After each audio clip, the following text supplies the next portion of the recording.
దిగులు చెందకు, ఆడపులిలా నీవేంటో ఈ లోకానికి నిరూపించు. తోటి మహిళల్లో వెలుగులు నింపుతూ ప్రపంచానికి నీవేంటో తెలియజెప్పు. అందరికీ అంతర్జాతీయ మహిళా దినోత్సవ శుభాకాంక్షలు.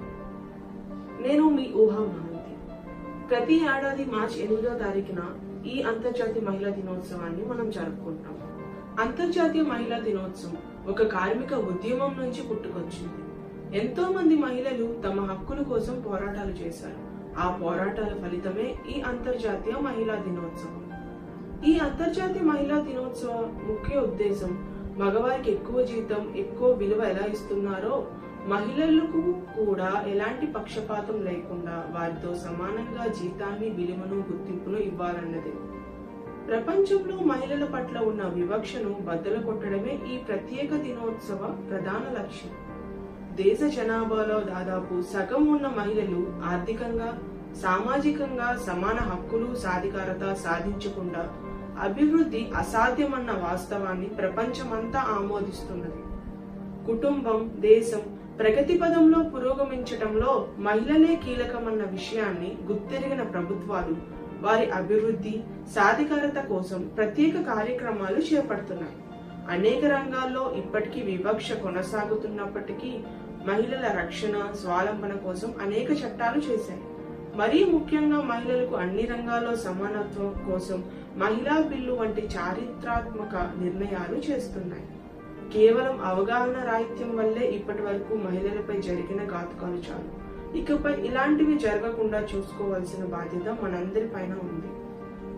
మహిళలు మేలుకోవాల్సిన సమయం వచ్చింది. మీకోసం ఎన్నో అవకాశాలు ఎదురు చూస్తున్నాయి. దయచేసి ఆత్మహత్యలకు పాల్పడడం మానుకోండి. ఇవన్నీ నేను చెప్తున్న కల్పిత మాటలు కాదు, చట్టం స్త్రీకి చెప్తున్న ధైర్యపు మాటలు. ఆడవారిని ఎవరైనా లైంగికంగా వేధించినా, అల్లరి పట్టించినా, బెదిరింపులకు పాల్పడినా, స్త్రీ మాన ప్రాణాలకు భంగం కలిగించినా, స్త్రీ యొక్క వ్యక్తిగత గౌరవానికి విఘాతం సృష్టించినా ఊరుకునే ప్రసక్తే లేదంటుంది ఇండియన్ పీనల్ కోడ్. మీకు ఏదైనా సమస్య తలెత్తిన వెంటనే తక్షణ సాయం అందించేందుకు పోలీస్ స్టేషన్ లో ఉమెన్ డెస్కులు ఉన్నాయి. మీరు చేయవలసిందల్లా ఫిర్యాదు చేయడమే. ఫిర్యాదు చేయడం వల్ల మీ పేరు బయటకు వచ్చే ప్రమాదం ఉందని భావించకండి. పూర్తి గోప్యతతో మీ సమస్యను నివారించేలా పరిస్థితులు మారిపోయాయని గుర్తించండి. మీరు ప్రత్యక్షంగా పోలీస్ స్టేషన్ వరకు వెళ్లలేమనుకుంటే సామాజిక మాధ్యమాల ద్వారా అయినా మీ ఇబ్బందులను తెలుపవచ్చు. లేకపోతే 100కు డయల్ చేసి కూడా మీ సమస్యను వివరించవచ్చు. మహిళల రక్షణ మరియు భద్రత కోసం మన భారత రాజ్యాంగం ద్వారా ఇండియన్ పీనల్ కోడ్ లో ఉన్న చట్టాలు ఇవే. సెక్షన్ 306 ఐపీసీ ఆత్మహత్య చేసుకోవడానికి ఎవరైనా ప్రేరేపించినట్లయితే అలాంటి వారికి 10 ఏళ్ల జైలు శిక్ష పడే అవకాశం ఉంది. సెక్షన్ 326A ఐపీసీ యాసిడ్, మారణాయుధాలు, ప్రాణానికి హాని కలిగించే వస్తువులు ఏవైనా ఉపయోగించి దాడి చేసిన వారికి యావజ్జీవ శిక్ష లేదా 10 ఏళ్ల జైలు శిక్షతో పాటు జరిమానా విధిస్తారు. సెక్షన్ 326B ఐపీసీ దాడికి ప్రయత్నించినా కూడా ఈ శిక్ష అమలవుతుంది.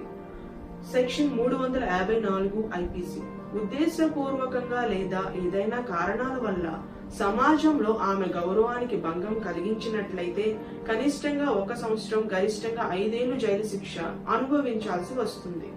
అలాగే సెక్షన్ 354A ఐపీసీ స్త్రీ శరీరాన్ని తన ప్రమేయం లేకుండా భౌతికంగా తాకడం వల్ల ఈ సెక్షన్ కింద కేసు నమోదు చేస్తారు. సెక్షన్ 354B ఐపీసీ లైంగిక వాంఛ తీర్చమని బలవంత పెట్టడం, స్త్రీని పదే పదే వేధించడం వల్ల ఈ సెక్షన్ లో అమలు వస్తుంది. సెక్షన్ 354C ఐపీసీ మహిళకు నీలి చిత్రాలు, అసభ్యకరమైన చిత్రాలను చూపించడం వల్ల కూడా ఈ సెక్షన్ కింద శిక్ష పడే అవకాశం ఉంటుంది. ఇంకా సెక్షన్ 354D ఐపీసీ మహిళను అసభ్య పదజాలంతో దూషించడం, లైంగిక పరమైన వాక్యాలతో వేధించడం వల్ల ఈ సెక్షన్ కింద చర్యలు తీసుకుంటారు. వీటినన్నింటికీ 3 సంవత్సరాల జైలు శిక్షతో పాటు జరిమానా విధించడం జరుగుతుంది. ఇంకా సెక్షన్ 376 ఐపీసీ మహిళను ఆమె అనుమతి లేకుండా మానభంగం చేయడం, శీతల పానీయాల్లో మత్తుమందు కలిపి ఈ చర్యలకు పాల్పడటం ద్వారా కనిష్టంగా 7 ఏళ్లు, గరిష్టంగా యావజ్జీవ కారాగార శిక్షతో పాటు పాల్పడిన విధానాన్ని బట్టి జరిమానా కూడా విధిస్తారు. సెక్షన్ 504 ఐపీసీ ఉద్దేశపూర్వకంగా అవమానించి రెచ్చగొడితే వారికి కనీసం 2 ఏళ్లు జైలు శిక్షతో పాటు వారు రెచ్చగొట్టే వాక్యాల తీవ్రతను బట్టి జరిమానా కూడా విధిస్తారు. సెక్షన్ 506 ఐపీసీ చంపేస్తా, కిడ్నాప్ చేస్తా అంటూ బెదిరింపులకు పాల్పడటం, మహిళ క్యారెక్టర్ పై దుష్ప్రచారం చేస్తానని భయోందోళనకు గురి చేసి వారి మానసిక ప్రశాంతతను దెబ్బతీస్తే అలాంటి వారిపై కఠినమైన కారాగార శిక్ష విధిస్తారు. కనీసం 7 ఏళ్లకు పైగా జైలు శిక్షతో పాటు జరిమానా విధించే ప్రమాదం ఉంది. అలాగే సెక్షన్ 509 ఐపీసీ ఆడవాళ్ళని ఆట పట్టించడం, వెంటపడి వేధించడం, అసభ్యకరమైన పదజాలం ఉపయోగించడం, మహిళ ఏకాంతాన్ని భంగపరచడం, దుస్తులు మార్చుకుంటున్నా, స్నానం చేస్తున్న దృశ్యాలు చూడటం వంటివి చేస్తే 3 ఏళ్లు జైలు శిక్షతో పాటు నేర తీవ్రతను బట్టి జరిమానా విధించే ప్రమాదం ఉంది. ఇవన్నీ 18 ఏళ్లు పైబడిన మహిళలకు వర్తించే చట్టాలు. అలాగే మైనర్ బాలికలకు ఎదురయ్యే వేధింపులకు కొన్ని ప్రత్యేకమైన చట్టాలను పొందుపరిచారు. ఇలాంటి వాటికి పోక్సో చట్టం ప్రకారం కఠినమైన శిక్షలు అమలయ్యే చట్టాన్ని రూపొందించారు.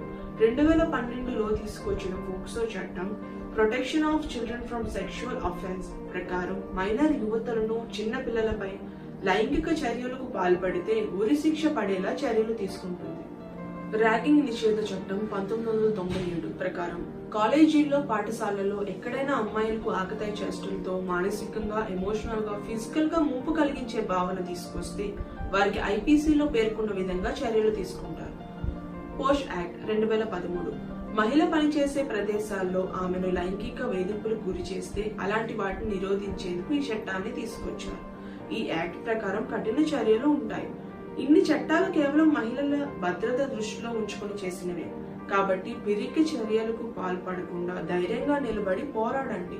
న్యాయం తప్పకుండా జరుగుతుంది.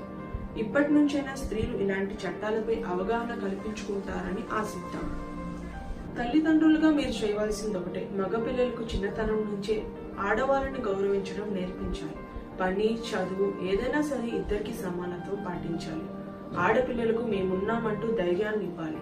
వాళ్ళకి సరైన పౌష్టిక ఆహారం అందేలా చూస్తూ బయట ఎలాంటి పరిస్థితులు ఎదురైనా ధైర్యంగా ఎదుర్కోగలిగేలా వాళ్ళని సిద్ధం చేయాలి.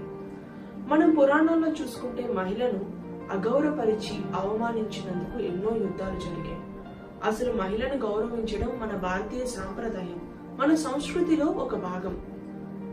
అందుకని మన భరతమాతను ఎలా అయితే గౌరవిస్తామో అలాగే ప్రతి మహిళను గౌరవిద్దాం. మరొకసారి అందరికీ అంతర్జాతీయ మహిళా దినోత్సవ శుభాకాంక్షలు.